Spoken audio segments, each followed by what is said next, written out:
2023च्या खरीप हंगामापासून राज्यात बोगस पीक विमा काढला जात असल्याचं प्रकरण उघड झालं होतं। तर दुसरीकडे सीएससी सेंटर चालकांकडून एका अर्जासाठी शेतकऱ्यांकडून अव्वाच्या सव्वा पैसे वसूल केले जात होते।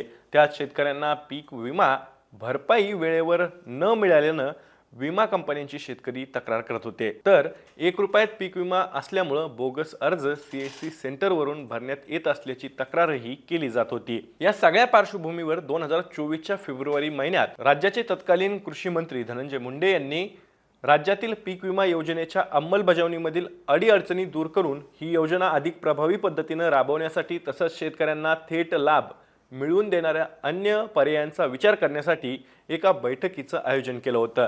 त्याच बैठकीनंतर तत्कालीन कृषी मंत्री धनंजय मुंडे यांनी आयुक्तांच्या अध्यक्षतेखाली एक समिती नेमली। या समितीने विविध राज्यातील पीक विमा योजनेचा अभ्यास केला। त्यामध्ये या समितीच्या असं लक्षात आलं की ओडिशामध्ये अशीच 1 रुपयात पीक विमा योजना ओडिशा सरकारकडून राबवली गेली, परंतु त्यामध्ये मोठ्या प्रमाणात भ्रष्टाचार झाल्यानं ओडिशा सरकारनं ही योजना बंद केल्याचं सांगितलं।